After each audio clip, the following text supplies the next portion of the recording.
Hello everyone, it is Brad Smeltz, and today we are going to be talking about how B2B brands who don't sell any products or services online can benefit from SEO.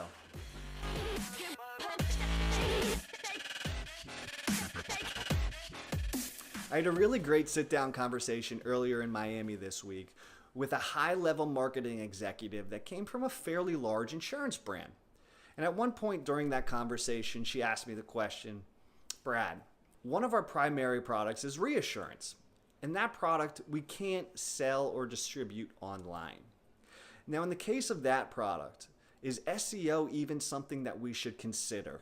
How is SEO going to be beneficial to me in this case when almost all of our sales are driven through relationships? If we take them out to a dinner, if we talk to them at a trade show, or if we take them out to a football game, that's how we drive new business and also retain existing business. And that was a really great question, a question that I'm sure a lot of you have in mind as well.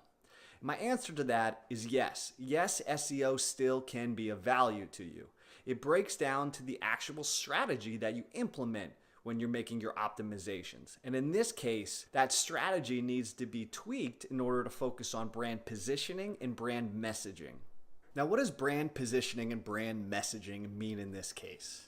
Companies that fall into this situation usually have employees all over the world, all over the country, traveling, taking their clients to dinner, taking new business opportunities to dinner, football games, you name it.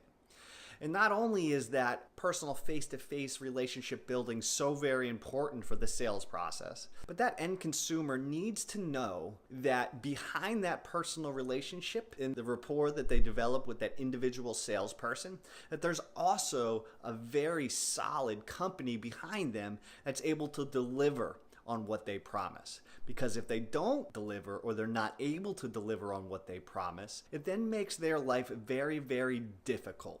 So not only do they need to like you, they also need to trust in the brand behind you as well. Now, during these dinners and during these trade shows and during these outings, there's a lot of messaging that's said from a sales perspective. Our brand is better because of this. Sure, we've done X amount of these deals in the past.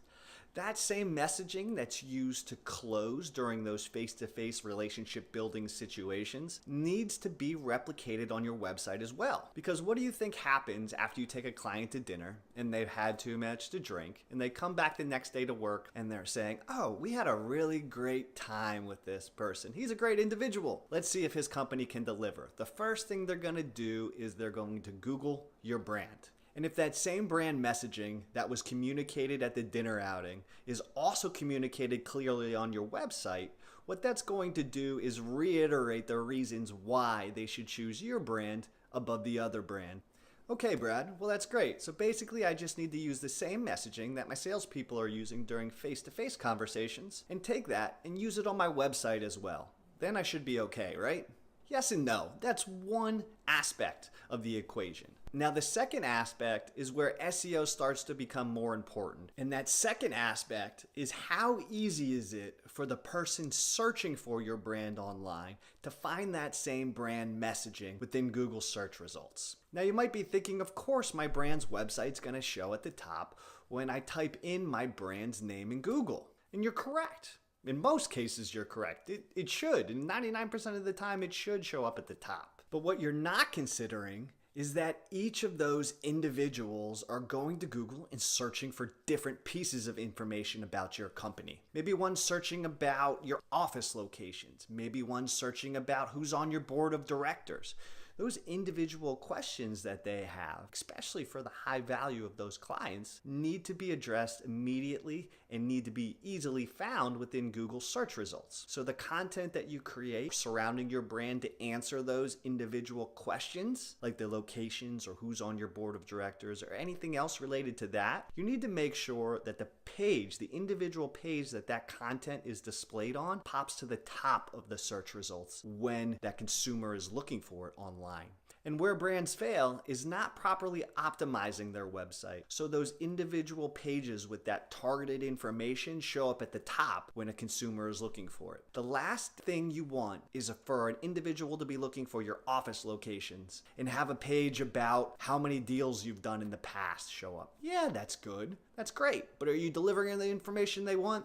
No. Chances are they're going to land on that incorrect page, get frustrated, and have to click around your website until they reach the actual content that they're looking for. It just provides a bad user experience. So where SEO becomes important is identifying what type of questions people are going to Google and searching for about your brand, and then placing that content and optimizing it on your website so that it shows up front and center to the individuals who are looking for it. That's all I have for you today. If you enjoyed the contents of this video, make sure you click on the red subscribe button below me. What that allows you to be notified each time I release a new video. Now, I do not release new videos on a daily, weekly, or even monthly schedule. I only release them when they're relevant and important to you. So if Google updates their algorithm and it's going to affect the way you do business online, I'll make sure to create a new video and tell you about it. Also, if you haven't seen my previous 2 videos, take your pick. They're right here.